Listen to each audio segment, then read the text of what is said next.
Hello and welcome to the Interpreting Wine Hospitality Podcast with me, your host and podcast founder, Lawrence Francis. Welcoming you to this series celebrating the category of sherry.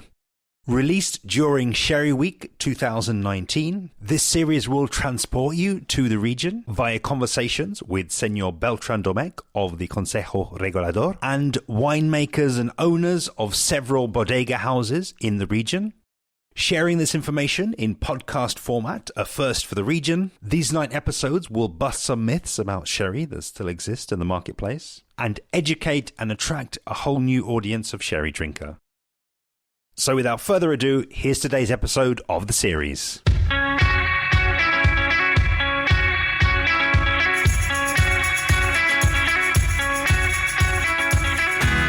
Today's episode of the Sherry Week series features Vicky Gonzalez-Gordon and Silvia Flores of González Byass.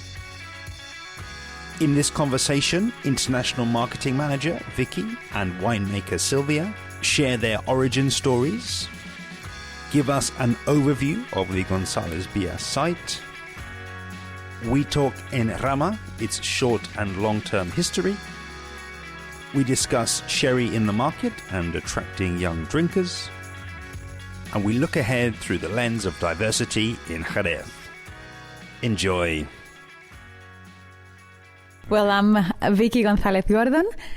I've been working in González Byass, I think it's 15 years now, which sounds like a long time.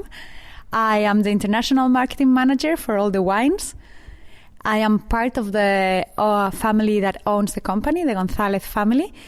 And, well, it's a big family right now. We are about 150 shareholders, although not so many working here, only 4 of us. But, well, for us, really, it's a privilege, because this is something we got from our family before us, and we have the need to give to the future something at least as good as what we have received. Well, before working here, I worked in Madrid in a marketing agency for about 3 years. Before that, I've been in London working also in a PR company for a year, a bit less than a year as well. And, well, I was living in Madrid, really. I didn't have any plan to work here. But the opportunity came and I did my interviews and all that. And, yeah, I got the job. So it's a nice life. Jerez is a relaxed town, although we need to work like crazy because, well, I work in the international market, so that means a lot of traveling and all that. But then coming home, just having a walk around the winery really, gets you in the mood again. So, yeah. So, hi, my name is Silvia. I'm working in González Byass, and this is my 3rd year working here. Yeah, it's my 3rd year.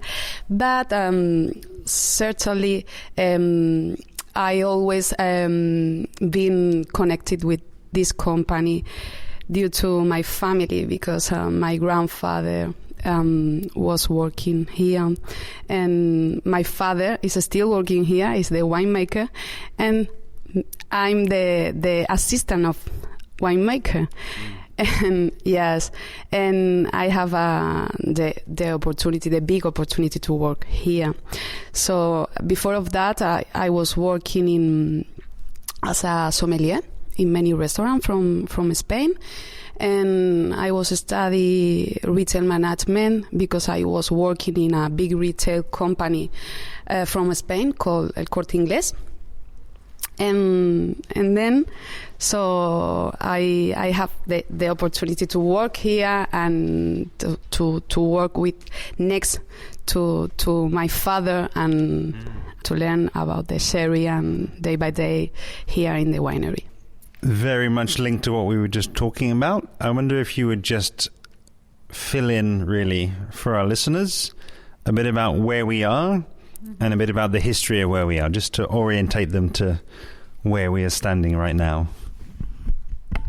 Okay, we are standing in the bodega of La Constancia. If you translate that, it would mean constancy or tenacy. The company was founded in 1835. That was my great-great-grandfather. In 1836, he knew he wanted to dedicate himself to sherry. He really got in love with the wine business. He really liked sherry, so he knew he wanted to dedicate himself to that. This was the first winery he built, the first, different cellars, but this is all called the Constancia because it's a tribute to what he thought was the main characteristic you needed to have to build up a business. So, yeah, we are in La Constancia. We are very lucky not to see it like we are seeing it right now. Complete silence, no noise around it, all for ourselves. This is magic, yeah. If you see the La Constancia winery from outside, you'll see it surrounded by little streets. These streets, well, one is called Calle Unión, another one is called Calle Ciegos. These were old streets of the city. But some years ago, we got to an agreement with the local government, and we could close all around it. So now it's part of the company. So we are in the Constancia winery, and here we have a part of the Solera system from Tío Pepe. So all this cask is filled with biological aging, and you can smell the biological aging here.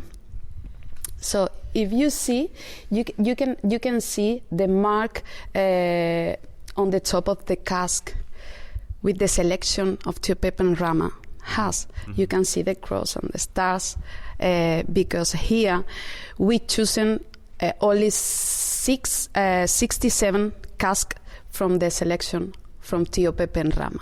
It's a fino, it's a special fino, not filtered and not finished. Directly to the oak, to the bottle. Okay.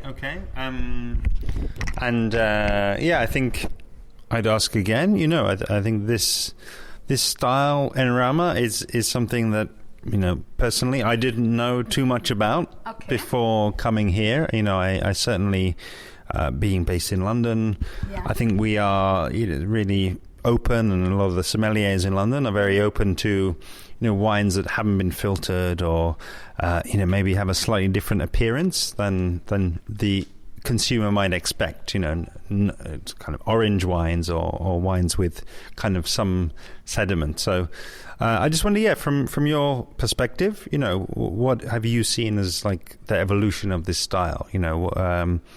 How has it come to be? And who is sort of appreciating it now in the marketplace? It's really interesting because this year is our 10th anniversary from the first edition to Tío Pepe and Rama, and we are looking for the truly aroma of the yeast. And if you want it, we can show. Yeah. Here we have the Venencia and the glasses. Okay. And please. I hope you hold that. Yeah. I'll take the glasses. You see, if you take a look, this is 3 stars. Yeah. So the winemakers, Silvia and Antonio, they come and they taste a couple of times per month or whatever the different barrels, and they mark the quality. So 3 stars is the maximum that they would mark.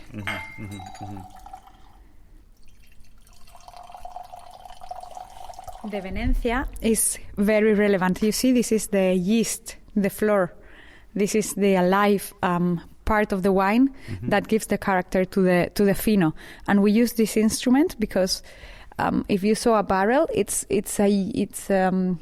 how would I say, a layer, a cover that completely covers the wine. So instead of opening and removing everything, this goes in, breaks the floor very little, only a little hole, and it can get back again. But the kind of slight deviation though, because I think this is maybe quite famous, this tool and this method. But is this in some way helpful to be able to see where the floor is there and see that the floor is kind of healthy? Yeah, you can see that the floor is really healthy because the barrel has a lot of floor. Only by putting the Venencia inside, all the floor comes. And you see it, for example, here in the glass. The floor is here. And if you open a bottle of Tío Pepe and Rama, you might find some floor. Yeah, and this is, I guess, as well. Yeah, sometimes some other wines they say, okay, the appearance might not be completely clear. You might have some sediment in the bottom and maybe some crystals in the bottom, and this I think is more common when you don't fine or you don't filter the wine. So, but as I say, this is something I wasn't aware that you could find in a sherry. And I think as well, just because for me, it's something relatively new for me. Is this something new to the region, to Jerez, or is this something that has been happening here for a while? Well, we have been doing Tío Pepe and Rama for 10 years now. To be honest, when it started, the bottling was quite small, very small quantities. We only sold it to the UK. Now we sell it to more countries, I would say around 20, but I don't know the number, or between 20 25. But we still keep it quite limited, because of course this is a product that you need to know what you have in the bottle, because if you find sediment and you don't know what you are drinking, well, you need to know. But really, if you open a bottle of Tío Pepe and Rama, you would find what we are drinking here directly from the barrel. So this is the experience we want to take to our consumer. These 10 years, we know about the development of the sediment in the bottle, because it's happened autolysis inside the bottle with the sediment, and that is so interesting because you can find an old edition from Tío Pepe and Rama from, I don't know, the second year or third year, and you can open and it's still fresh, but it's a developed, it's more than like an amontillado style, and that is really, really interesting because you can keep it and open in a few years. Okay, and as well, it's just I think we're standing in what looks like very historic building and a very historic cask. I mean, does this style, you're saying you've been making it here for 10 years. I mean, does this have a history here? Does this have a sort of a provenance here, either within the bodega or within the region, going back further than those 10 years?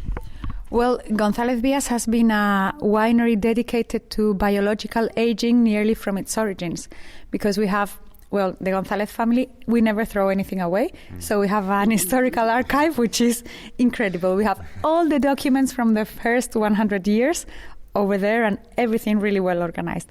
Between that, we have a letter of the founder to his distributor in London, Mr. Byass, who afterwards became a partner, talking about a Fino.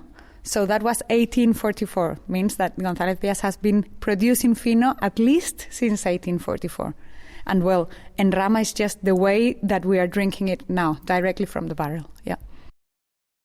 In these sorts of situations, I'm always then super interested to, get a little bit of a flavor of what's happening in the market, from your perspective. I think here as well, it's super interesting to, get a flavor of Spain and then, the domestic market, and then also internationally, how are these wines or, indeed the wines of the complete range, how are they being received, and, what's the kind of health of the market for these wines?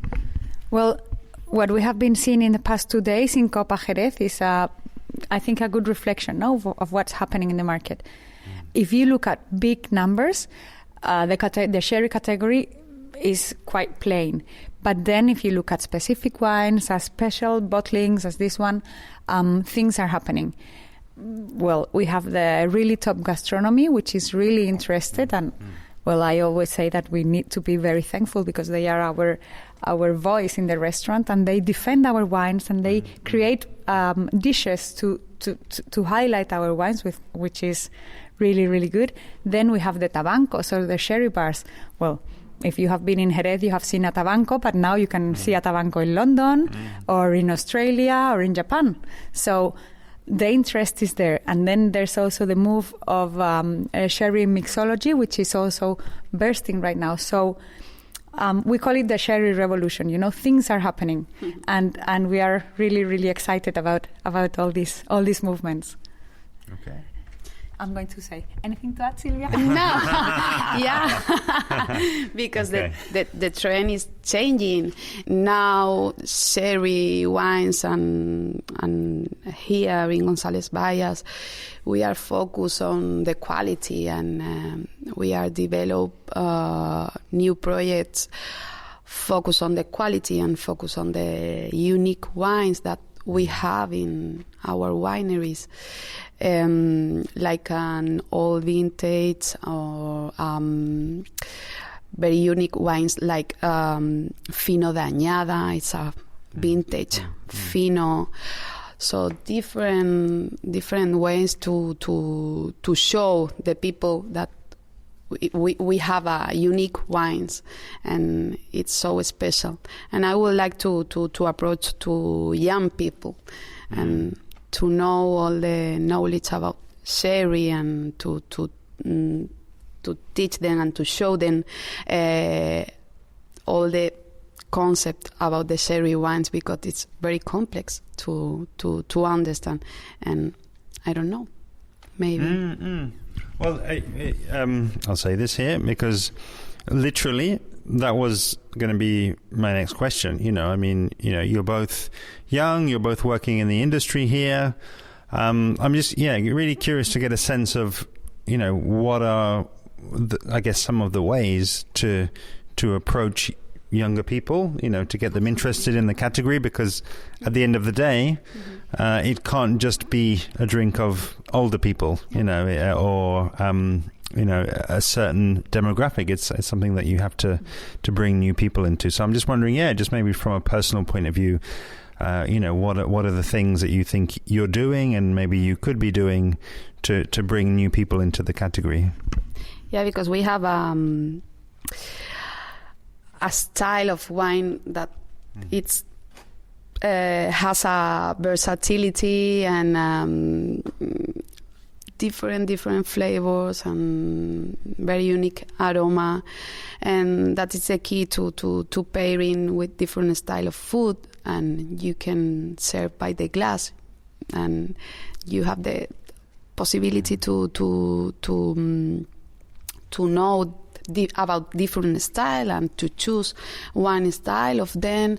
And I don't know, this is very important to know how the pairing, and they discover with me different styles to know the kitchen and the food and to enjoy.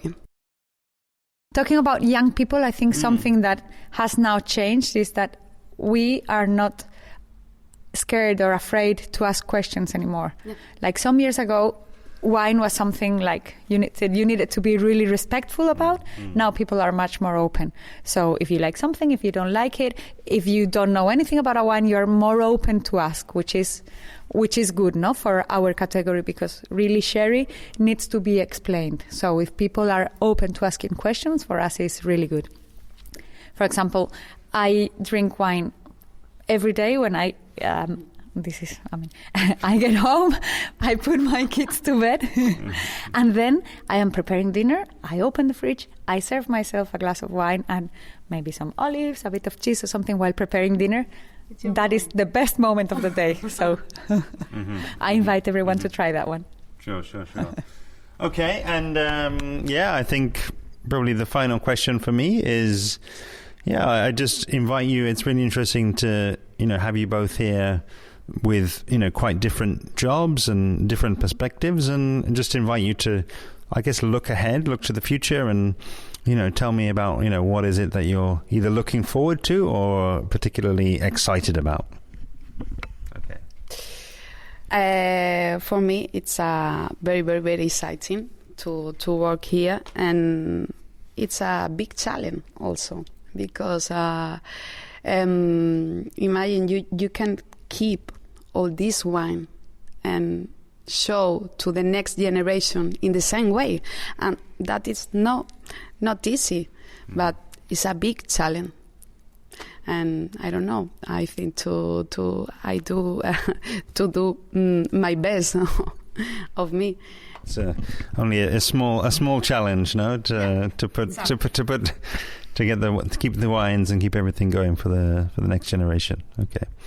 Well, as Silvia was saying, she has us, as she say, a challenge, because it's been her grandfather, her father, and now Silvia. So for us, it's also really nice to see that two families have been together, in the business with both the Flores and ourselves, and looking forward to see Silvia's wines in the future. Yeah. Okay, and I think I know I said it was the final question, but I'll add one more in there. I think as well. We're in the UK, and I think globally, we're interested in more diversity, and to say young women who are rising in your own different fields here. I mean, is that quite different in the sherry business in Jerez, to be potentially coming through as a female winemaker and to already be working in the international market? Just maybe could you say something about that? Just that difference of gender, and is it breaking new ground, or is it something that's already Jerez is ahead of the pack? Well, when I started working here, Jerez was quite traditional. Now it has changed. When the first meetings we had like with people in the sherry business and all that, I was one of the few women working there, and one of the younger people working there. Now it's completely different. I mean, now it's much more balanced. So there's much more diversity. You find older people, younger people. You find men, you find women, people who think differently. So I think that's also a very good moment, for the sherry revolution, as we call it.